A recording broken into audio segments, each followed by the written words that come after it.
the Russian invasion and the ninth year of the war. And I'm Andriy Shevchenko, and on behalf of the Ukraine Media Center team, I welcome all the journalists who are telling about the fight for freedom of Ukraine. Here we have our guest, Dmytro Nazarenko, first deputy head of Kyiv Regional Military Administration.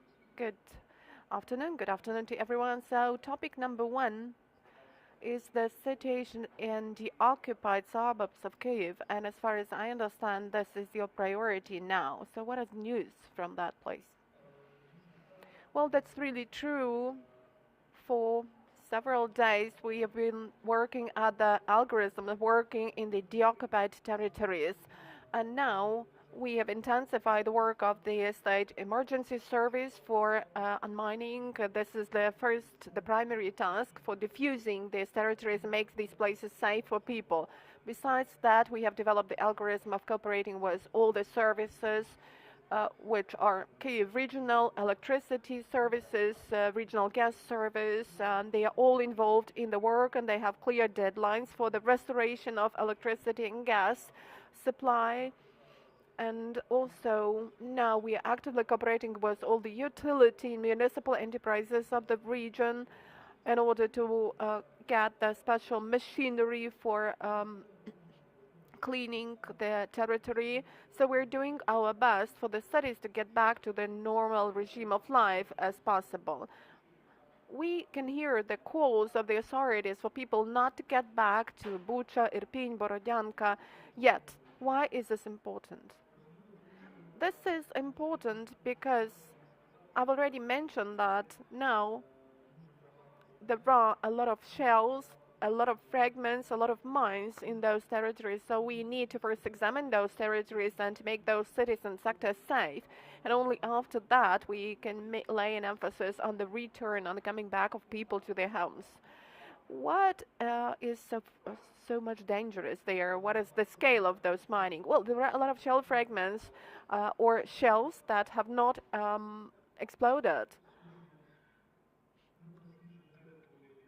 There are a lot of territories which have not yet been examined, and there are some occasional cases, for example, in Brovary, Ryan, when a person took a car which was not examined, and unfortunately the car was mined, and that's why it blew up. So there are a lot of unpredictable situations, unfortunately. We also know that quite often there are cases when we find some self-made explosives there. That is what is prohibited by the international conventions and what constitutes a war crime if you apply them. So how much a problem is it? You know, there are enough means and forces. We have about 25 emergency brigades, emergency squads, including the squads from other regions. We have police squads, and I guess that in the nearest future we will cope with this problem no matter what the scale of it is, and everything is going to be fine. What about your human impression from the testimony, the evidence of these war crimes and tortures, of which we have so many in the suburbs of Kyiv now? Well, I'm sorry. I guess that the head of our military regional administration will better comment upon the situation and answer this question. But as far as humanitarian aid is concerned, I'm ready to discuss those issues. As far as the things related to war crimes and tortures are concerned, let it be within the mandate of the head of our military administration for commenting. Okay, so please tell us, what about the humanitarian aid? How far have you managed to restore the conditions for life there? I have to tell you that starting with the very first of the days, first days of after this disaster, we've got the hotlines, getting all the needs, collecting the demand from the residents of the region. We have the humanitarian headquarters, and in all the territories we have the headquarters where the needs are collected, the demand is collected, and humanitarian aid is given out to people.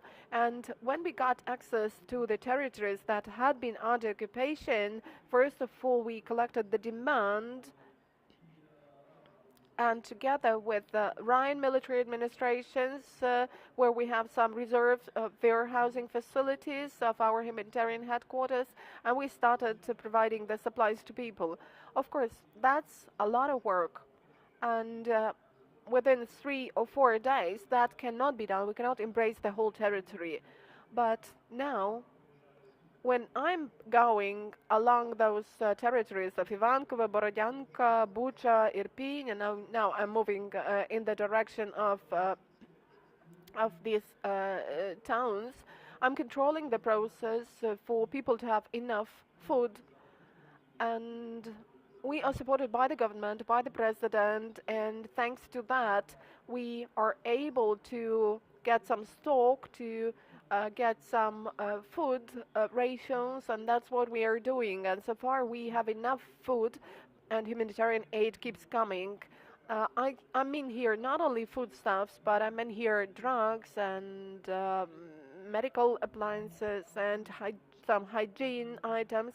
We get additional requests from people for some additional attention, so we are working at this, and I must assure you that we are really working actively in this direction, and we will cope with this need.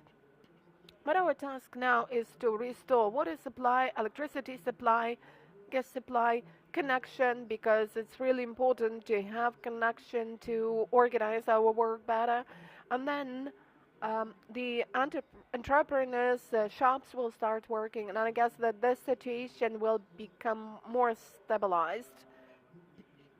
We have set the deadlines for the restoration of electricity supply.